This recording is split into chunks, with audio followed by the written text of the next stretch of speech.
नमस्कार दोस्तों, आप सभी का प्रज्ञान सिंधु में स्वागत है। दोस्तों, यूपी काउंसलिंग 2020 को लेकर के आपके मन में संदेह है या कोई प्रश्न है, तो इस वीडियो में आपके सारे प्रश्नों का जवाब मिल जाएगा।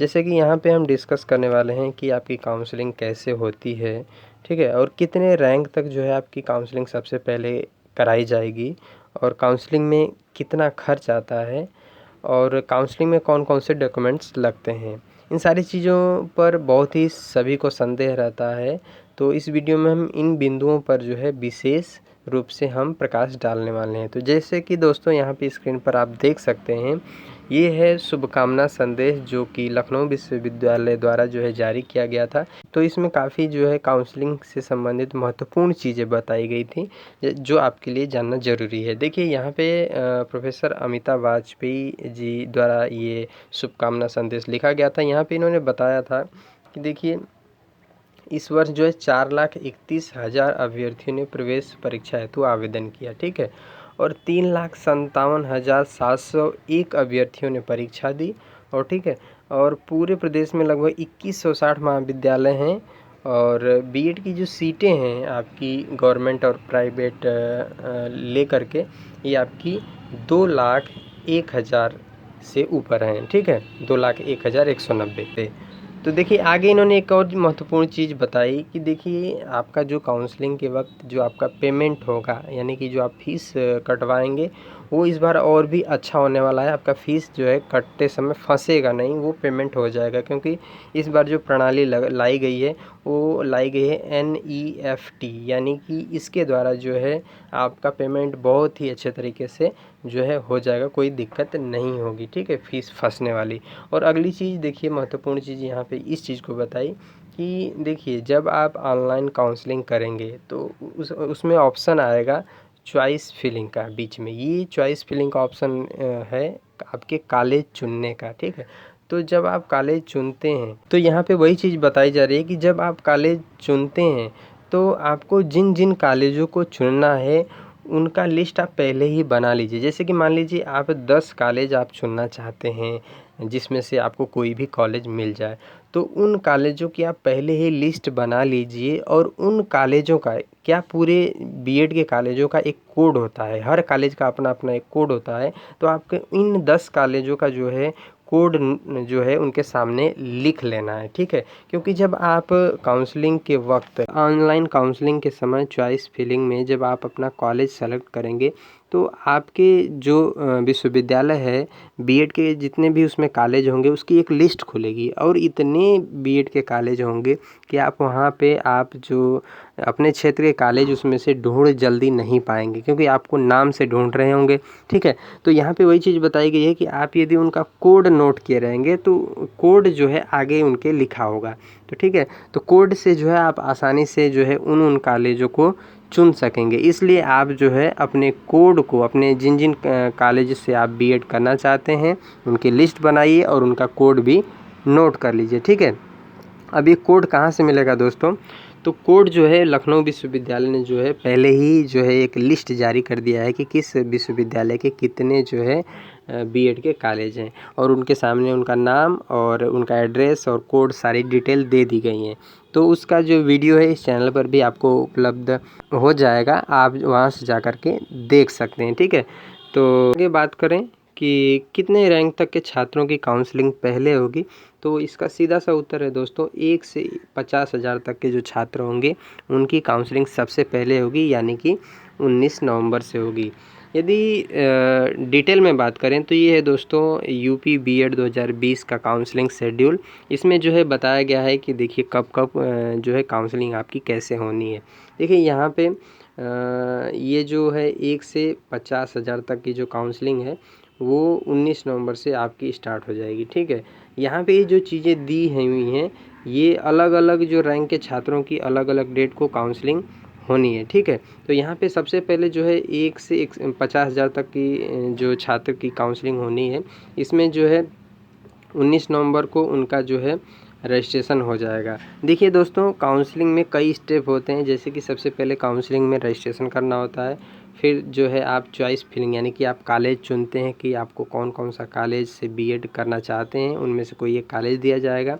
फिर जब आप चॉइस फिलिंग कर लेते हैं तो आपको कॉलेज दे दिया जाता है, ठीक है, अलॉटमेंट होता है, ठीक है। उसके बाद सीट कन्फर्मेशन यानी कि आपको जो कॉलेज मिल गया है वो दिखाया जाता है। उसके बाद जो है आप फीस पेमेंट करते हैं। तो ये सारी प्रक्रिया जो है अलग अलग डेट को होती हैं, ठीक है। जैसे कि 19 को आपका रजिस्ट्रेशन होगा, ठीक है, और 20-21 को जो है रजिस्ट्रेशन भी होगा और चॉइस फिलिंग भी होगी, यदि कोई पहले रजिस्ट्रेशन नहीं कर पाया है उसके लिए, ठीक है।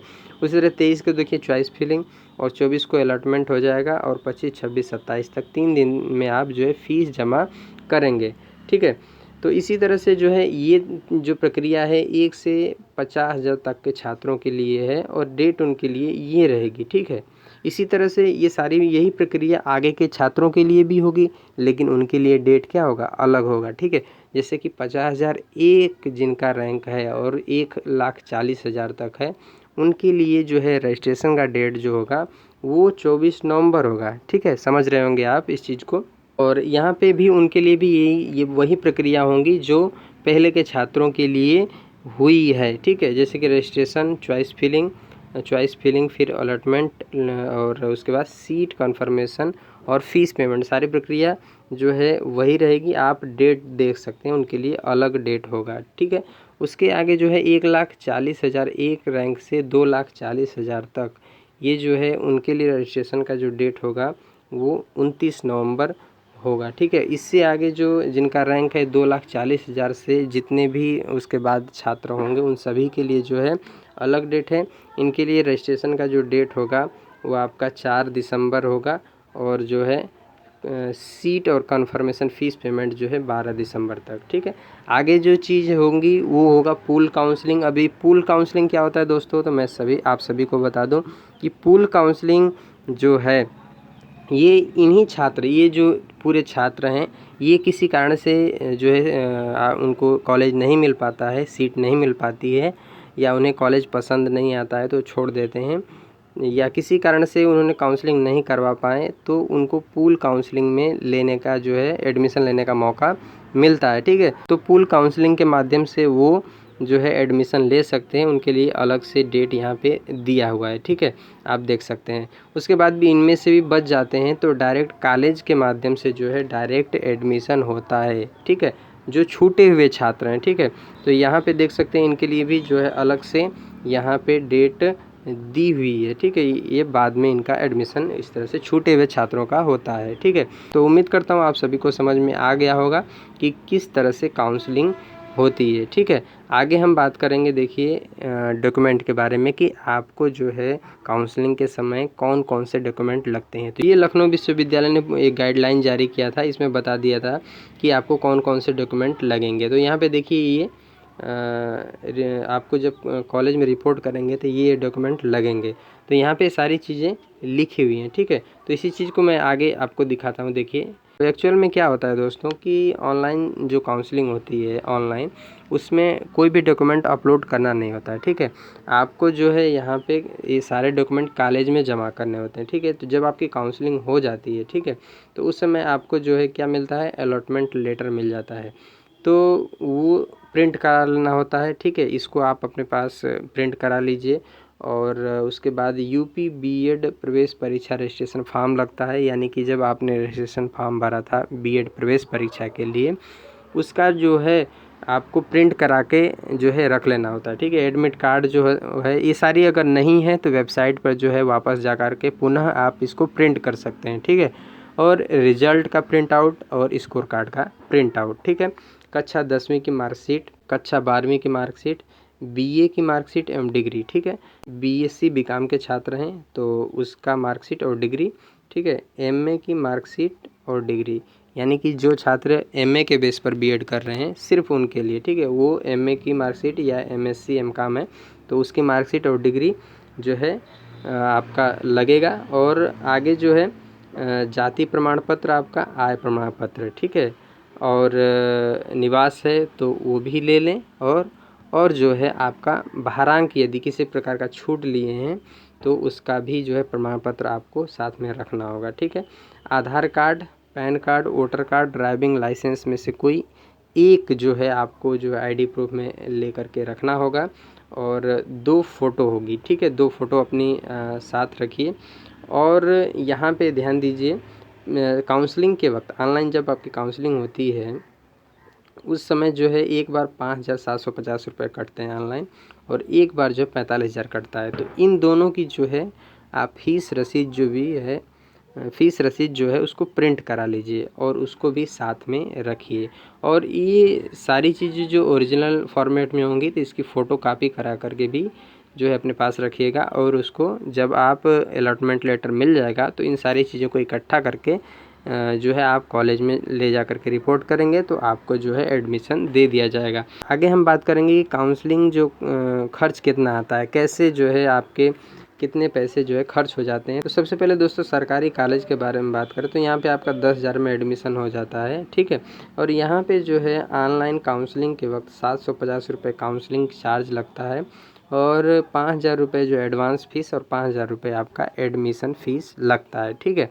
आगे प्राइवेट कॉलेज में आपका 51,250 रुपये लगते हैं। इसमें से जो है 750 रुपये जो है आपकी काउंसलिंग फ़ीस लगती है, ये पहले ही लगती है और ये नॉन रिफंडेबल होती है। यानी कि यदि आपको कॉलेज नहीं मिला या आप मिला हुआ कॉलेज नहीं लेना चाहते हैं तो ये 750 रुपये आपके वापस नहीं होते हैं, ठीक है। ये 5,000 रुपये जो है आपका वापस हो जाता है, ये भी वापस हो जाता है किसी कारण से यदि आप एडमिशन नहीं लेना चाहते हो तो। लेकिन ये 750 रुपये जो है आपके वापस नहीं मिलते हैं, ठीक है। तो प्राइवेट कॉलेज में ये जो 750 रुपये हैं और ये 5,000 रुपये हैं, ये जो है आपके रजिस्ट्रेशन के वक्त ही ये पे करने पड़ते हैं 5,700, ठीक है। और ये जो 45,000 है ये जब आपको कॉलेज मिल जाता है तब आपको फ़ीस ये कटवानी होती है, ठीक है।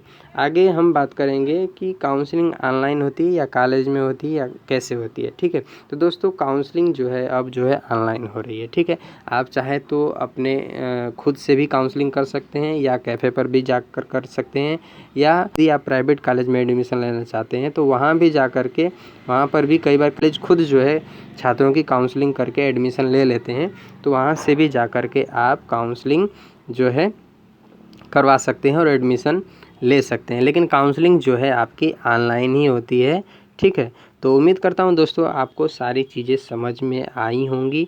यदि कोई प्रश्न है तो कमेंट बॉक्स में पूछ सकते हैं। और आज के वीडियो में दोस्तों इतना ही। और यूपी बीएड से संबंधित किसी भी प्रकार के अपडेट के लिए आप हमारे साथ जुड़े रहिए। और वीडियो अच्छा लगा हो तो वीडियो को लाइक कीजिएगा और हमारे चैनल को सब्सक्राइब कीजिएगा। धन्यवाद दोस्तों।